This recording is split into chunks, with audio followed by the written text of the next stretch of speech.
आदि गुरुवे नमः। जुगाद गुरुवे नमः।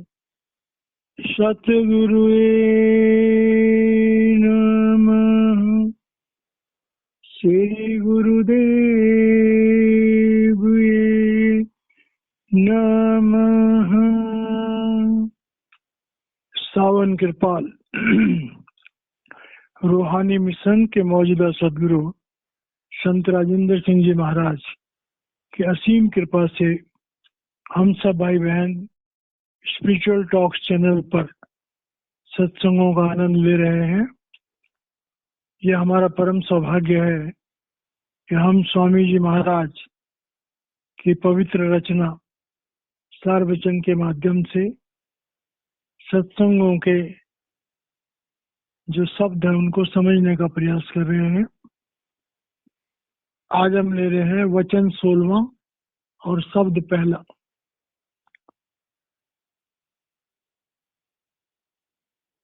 ये उपदेश सतगुरु भक्ति का।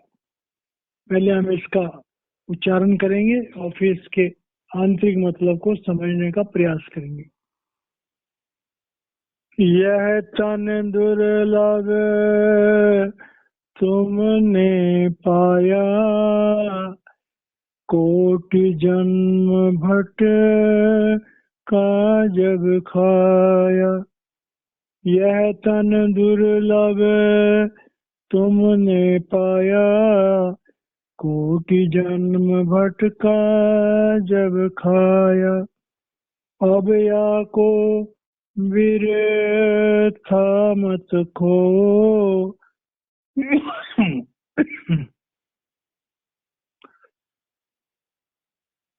चेतो छिन छिन भक्ति कमाओ।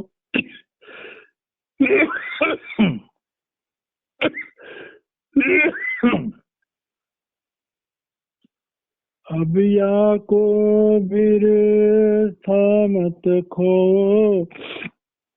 चेतो छिन छिन भक्ति कमाओ। भक्ति करो तो गुरु की करना, मार्ग शब्द गुरु से लेना। भक्ति करो तो गुरु की करना, मार्ग शब्द गुरु से लेना। शब्द मार्गी गुरु न होवे, तो झूठी गुरु आई लेवे। शब्द मार्गी गुरु न होवे, तो झूठी गुरु आई लेवे। यह तन दुर्लभ तुमने पाया, कोटि जन्म भटका जब खाया। प्यारे भाई और बहनों, जब भी हम सत्संग सुनते हैं तो हमारे जीवन का एक बहुत ही कीमती समय होता है और सत्संग के वचनों के माध्यम से हमें क्या प्राप्त होता है इसको समझना हो तो महापुरुषों के शब्द हैं कि बिन सत्संग विवेक न होई, राम कृपा बिन सुलभ न सोई। सत्संगत मुद मंगल मूला, और सोई फल सिद्ध सब साधन फूला। कि हमारा जो विवेक है, विवेक कहते हैं आत्मा की ताकत को।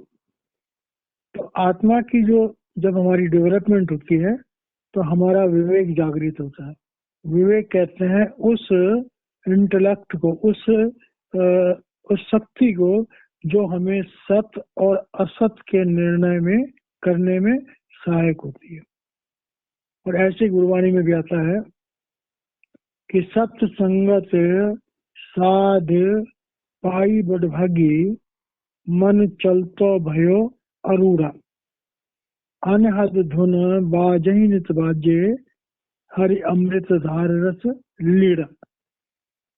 तो सत्संगों में क्या होता है कि सत्संगों में सत कहते हैं परमात्मा को और संग कहते हैं उससे मिल बैठना। तो सत्संग ओथे जानिए जिथे एको नाम को, जहाँ एक नाम का जिक्र होता है, जहाँ आत्मा और परमात्मा का जिक्र होता है, उसे सत्संग कहते हैं। जब भी हम महापुरुषों के सत्संगों में जाते हैं तो वहां पर जो सबसे बड़ी, सबसे पहली बात हमें समझाई जाती है कि हम मनुष्य जो हैं, हम शरीर रखते हैं, इंद्रियां रखते हैं, मन रखते हैं, लेकिन आत्मा भी रखते हैं। और वो आत्मा जो है वो परमात्मा का अंश है। ये जो गूढ़ सच्चाई है, ये सत्संग का मूल मंत्र है। क्योंकि इस संसार में सबसे बड़ी जो प्रॉब्लम है मनुष्य के लिए, सबसे बड़ी प्रॉब्लम जो है कि मनुष्य का मतलब मन, उस मन के कहने पर चलने वाला इंसान मनुष्य। और इंसान कहते हैं मनुष्य को इंसान बनना पड़ेगा। इंसान का मतलब होता है इंसान। इन कहते हैं परमात्मा को, शान कहते हैं ज्योति। जिसके अंदर में ज्योति चमकती है उसे इंसान कहते हैं। जो मन के चंगुल में फंसा हुआ है उसे मनुष्य कहते हैं, मनुष्य। तो यहाँ पर स्वामी जी महाराज हमें अपने शब्द के माध्यम से ये समझा रहे हैं कि ए जीवात्मा, तुझे मनुष्य का शरीर मिला। और ये मनुष्य का शरीर क्या है कि 184 भर में तब मानुष तन पाए, बंदे हरि नाम सिमर नहीं सो दिन नेड़े आए। भाई परापत मानुक देहरिया, गोविंद मिलन किए तेरी बरिया, अवर काज तेरे किते न काम, मिल साध संग भज केवल नाम। तो इस बात को समझने के लिए पूरा जीवन बीत जाता है इंसान का। सत्संग सुनते सुनते, स्वाध्याय करते करते एक बात को समझने के लिए कि यह तन दुर्लभ तुमने पाया। ऐ जीवात्मा, ये जो मनुष्य का शरीर तुझे मिला है, ये 3 लोकों में सर्वश्रेष्ठ कृति है। धर्मशास्त्र में आता है जब मनुष्य का शरीर बनाया गया तो फरिश्तों को, देवताओं को भी हुक्म हुआ कि मनुष्य के उस शरीर को सिजदा करें। क्योंकि मनुष्य के शरीर में एक तो परमात्मा का प्रेम, परमात्मा ने अपना प्रेम डाल करके मनुष्य शरीर की रचना करी। और दूसरा, मनुष्य को 25% क्रियामान कर्म, फ्री जोन है, कर्म करने की स्वतंत्रता है। 84 लाख योनियों में कर्म करने की स्वतंत्रता किसी और जीव को नहीं है, किसी और योनि में नहीं है। देखिए यहाँ पर कह रहे हैं कि कोटि जन्म भटका जब खाया। ऐ जीवात्मा, तूने करोड़ों जन्म लिए, उन जन्मों में 184 भर में 84 लाख योनियों में करोड़ों जन्म तूने लिए। और काल सत्ता के अंतर्गत जो 4 खानियां हैं कि उद्बीज है, स्वेदज है, अंडज है, जेरज है, उन 4 खानियों में 84 लाख योनियों को भुगतने के बाद ऐ जीवात्मा, तुझे मनुष्य का चोला मिला जो कि सृष्टि में सर्वश्रेष्ठ है।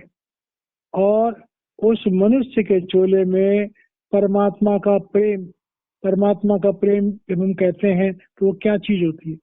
वो है परमात्मा का प्रेम शब्द और प्रकाश रूप में। जो तो आत्मा हर 84 लाख योनियों में सब में आत्मा है, सब में प्रभु का अंश है, लेकिन वो फलीभूत सिर्फ मनुष्य शरीर में।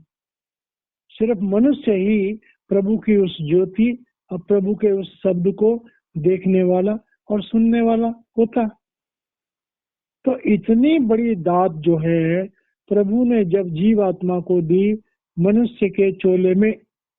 और ये भी कहा जाता है कि परमात्मा जब किसी जीव आत्मा को वापस निज घर सचखंड बुलाना चाहता है तो वो उस आत्मा को मनुष्य का चोला देता है, क्या दिलवाता है।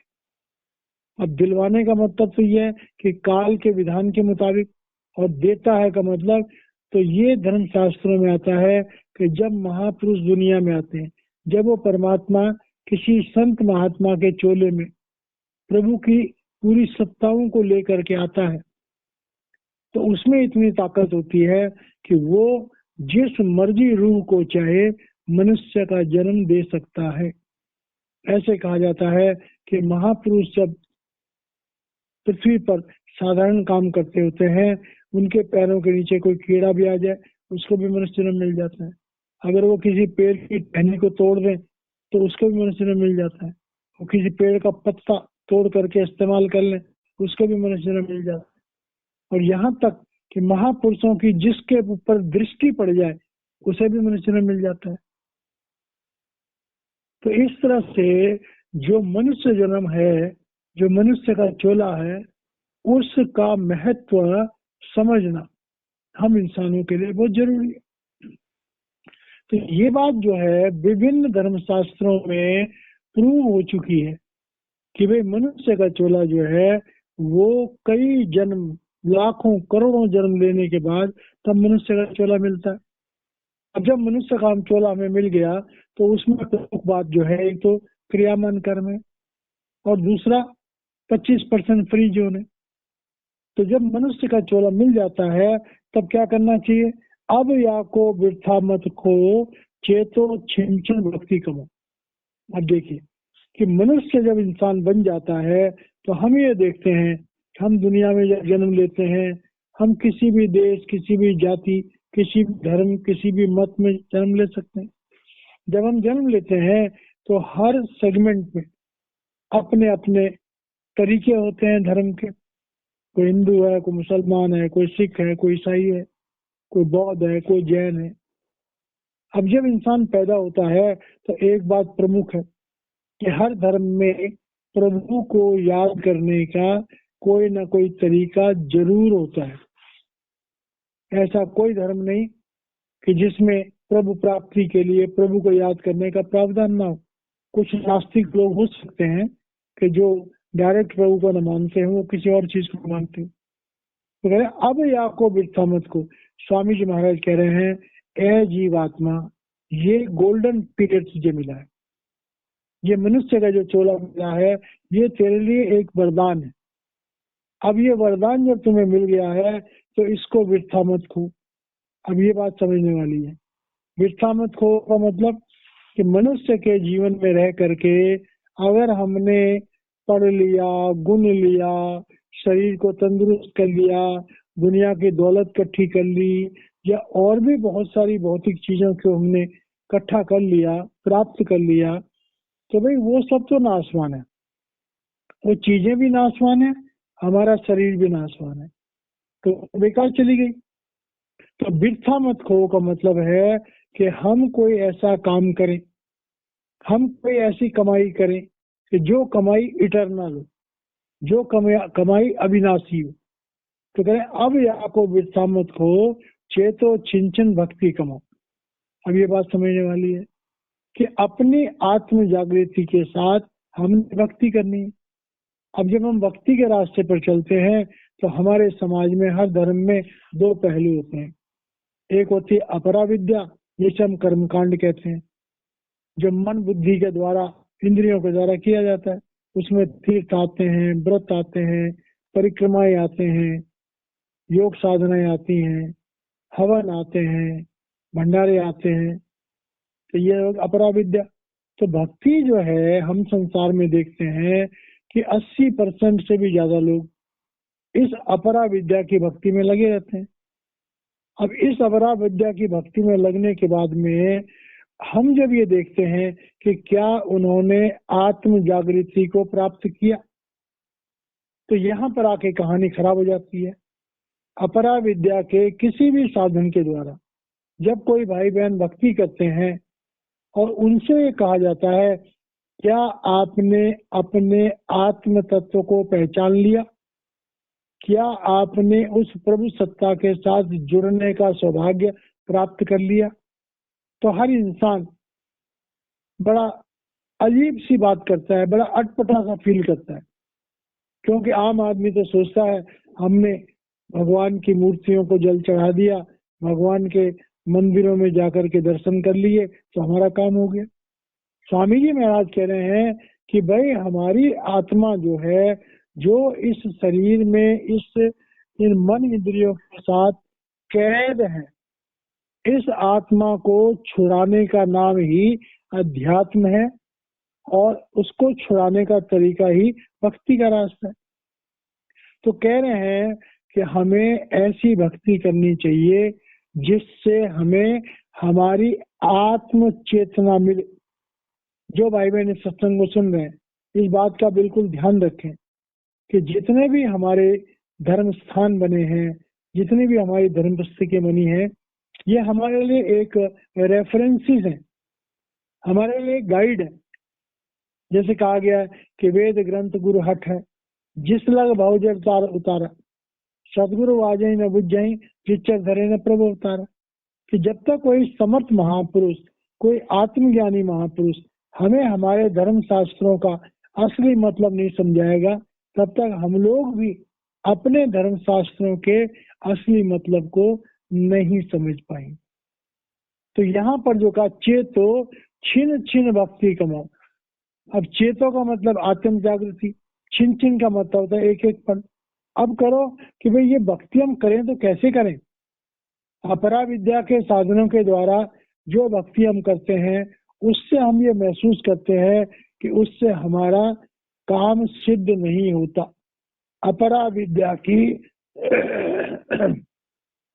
भक्ति के द्वारा हमारा काम सिद्ध नहीं होता। तो फिर कौन सी भक्ति करनी चाहिए? तो स्वामी जी महाराज कह रहे हैं, भक्ति करो तो गुरु की करना, मार्ग शब्द गुरु से लेना। अब ये बात जो है बड़ी गहराई से समझने वाली, कि भक्ति करो तो गुरु की करना।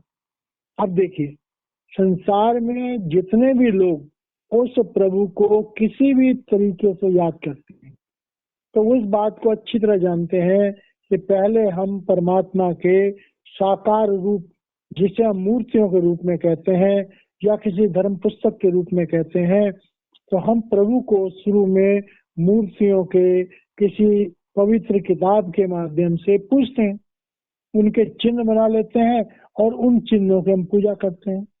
ये पहला कदम है, मुबारक है। ऐसा करने से हमारा भाव बनता है। लेकिन स्वामी जी महाराज कह रहे हैं कि भक्ति करो तो गुरु की करना। अब गुरु कौन? गुरु क्या इंसान कोई गुरु हो सकता है? नहीं।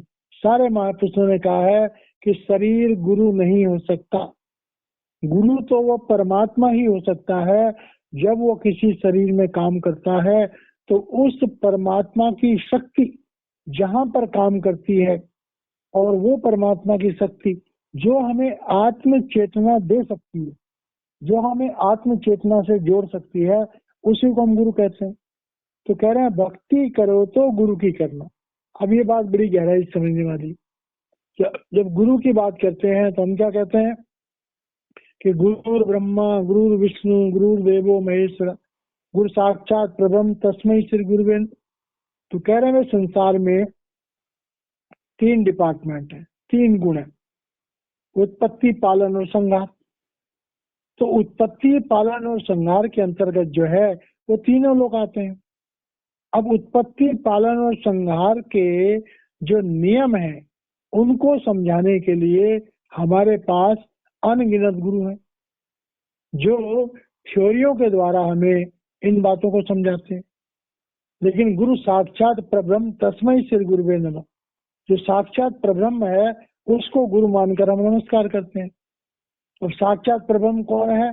तो वेदों में आता है कि प्रजापति वेदम अग्र आसीत तस्य वाक द्वितीय आसीत। वाक में परब्रह्म, कि भाई शुरू में परमात्मा था, परमात्मा ने इजहार किया, शब्द रूप में इजहार किया और प्रकाश रूप में इजहार किया। शिव पुराण में भी आता है कि प्रधान पुरुषो यस्य कायितेन विनिर्गता तस्य व्यक्ति रूपाय शंकराय नमो नमः।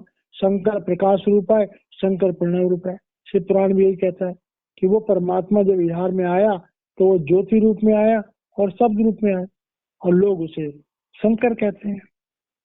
तो इस तरह से जो गुरु है वो साक्षात परमात्मा जब मनुष्य का चोला धारण करके पृथ्वी पर आता है। यहाँ से अध्यात्म की वास्तविकता शुरू होती कि जो गुरु जिसके अंदर परमात्मा काम करता है। अब देखिए इस बात का इकबाल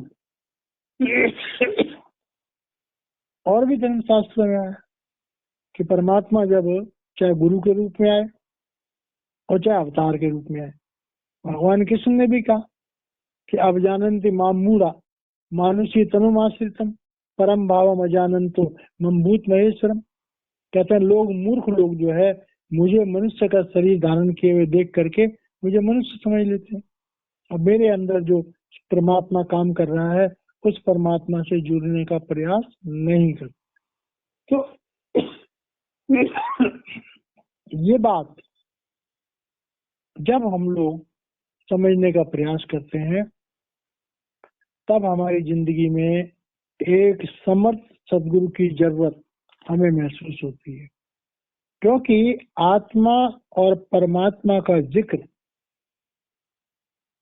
आत्मा और परमात्मा का जिक्र जो है वही कर सकता है जो आत्मा और परमात्मा की जानकारी रखता हो।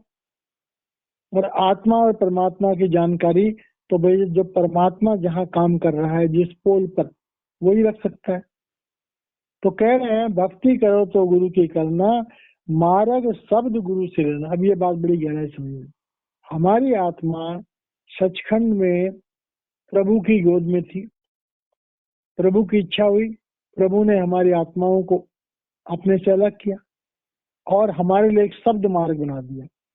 जैसे आत्माएं जो ट्रेवल करती हैं वो सचखंड में सत शब्द के द्वारा करती हैं, परब्रह्म में सार शब्द के द्वारा करती हैं, ब्रह्म अंड और पिंड में अनाहत शब्द के द्वारा करती है। शब्द मार्ग, आत्मा शब्द मार्ग से ट्रेवल करती है। तो कह रहे हैं मार्ग शब्द गुरु से लेना। मतलब क्या हुआ कि सचखंड से हमारे लिए शब्द खोलने की ताकत जिस गुरु के अंदर है उसे हम सदगुरु कहते हैं। मतलब क्या हुआ, जिस गुरु की पहुंच उस प्रभु के दरबार तक है, जिसे लोग सचखंड भी कहते हैं, जिसे लोग मुकामे हक भी कहते हैं, तो वहां तक जिसकी पहुंच है वो इंसान सतगुरु कहलाने के काबिल है। संसार में कितने गुरु होते हैं, हजारों लाखों गुरु हैं। बहुत सारे लोग गुरु मंत्र देते हैं, गुरु मंत्र से उनके मंत्रों में जो ताकत होती है उसका फायदा शिष्यों को मिलता है। लेकिन वो मंत्र जो है अक्सर रिद्धियों सिद्धियों के लिए या हमारे दिव्य लोकों तक जाने के लिए सहायक होते हैं। कोई विरला मंत्र होगा जो त्रिगुणातीत होने के लिए सहायक होगा।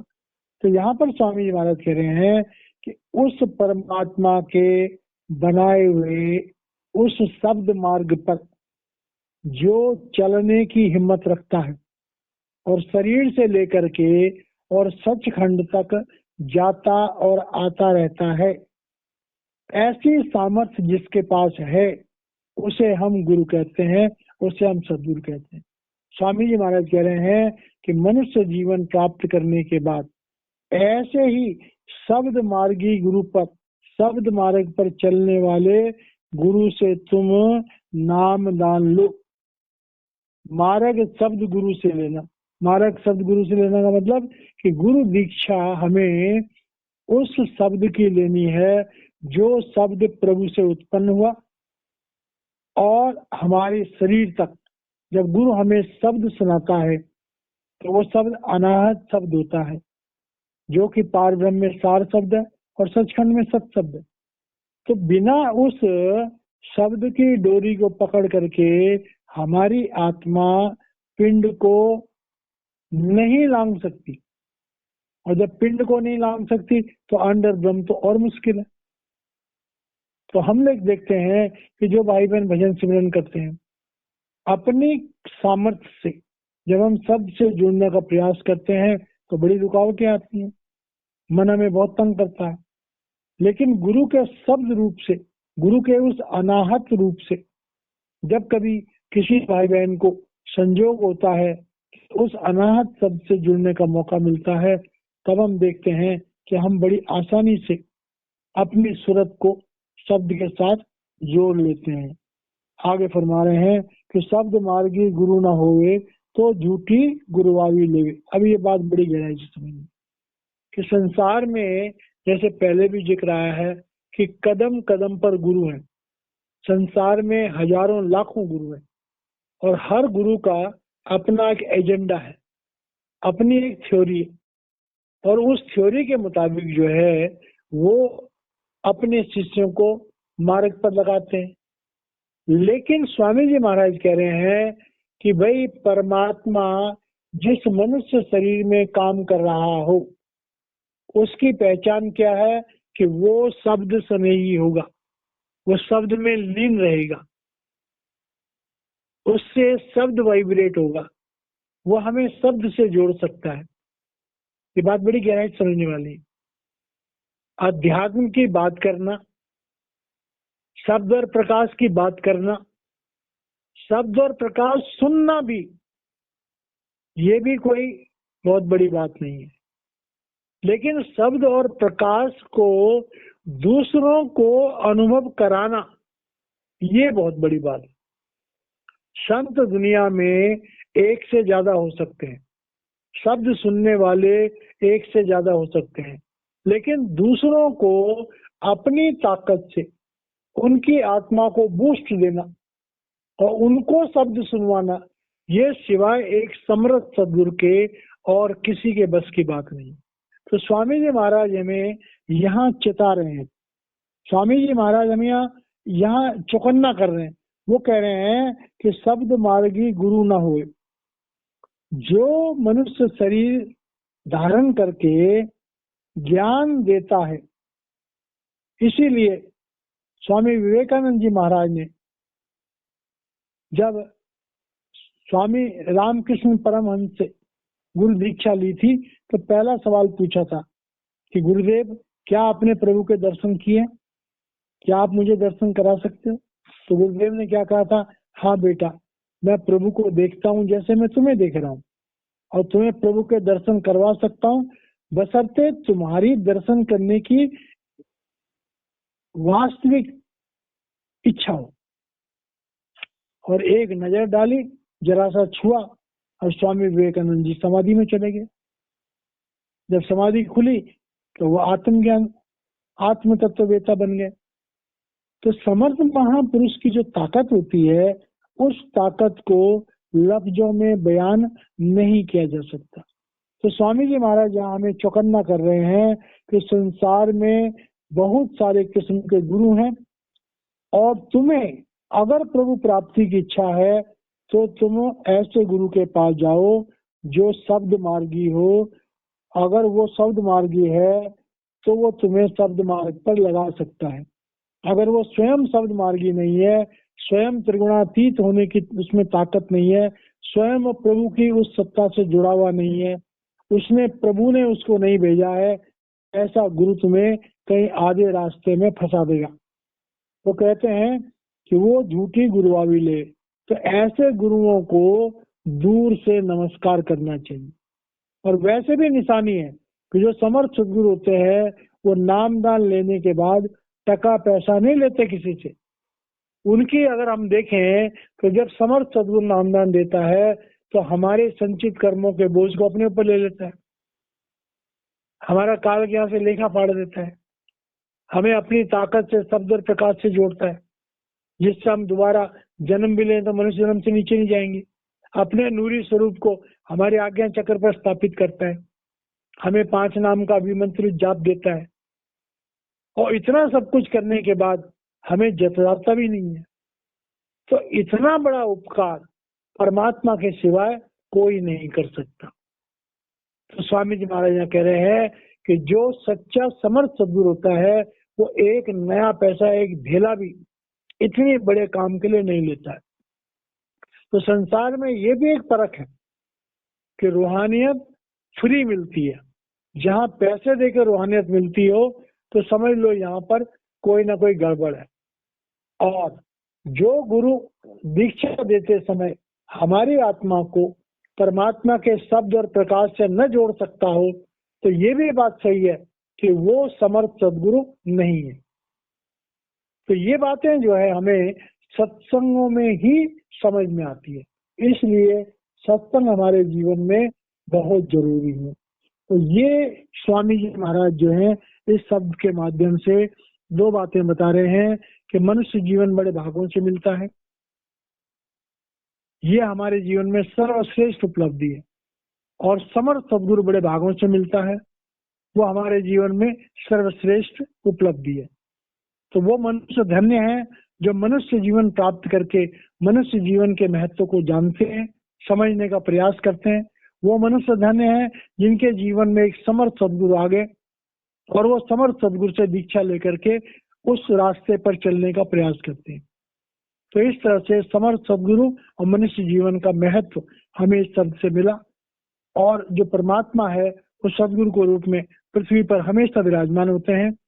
हमारी जानकारी के मुताबिक सावन कृपाल रूहानी मिशन के मौजूदा सदगुरु संत राजेंद्र सिंह जी महाराज शरद शब्द योग की विद्या के बड़े पारखी हैं, बड़े माहिर हैं, और वो लाखों जीवों को शरद शब्द योग के मेडिटेशन के मार्ग पर लगा चुके हैं। उस दिव्य ध्वनि से, उस दिव्य ज्योति से, उस दिव्य शब्द से जोड़ चुके हैं लोगों को। उनके लिए कोई धर्म की कोई बाउंड्री नहीं है, किसी देश का हो, किसी जाति का हो, किसी धर्म का हो। जो इस अमर विद्या को जानना चाहता है वो सावन कृपाल रूहानी मिशन के मौजूदा सदगुरु संत राजेंद्र सिंह महाराज जी से कांटेक्ट कर सकता है और इस विद्या को फ्री में प्राप्त कर सकता है। तो ये संदेश था, मैं वाणी को विराम देता हूँ, बाकी का कल करेंगे। जय महाराज।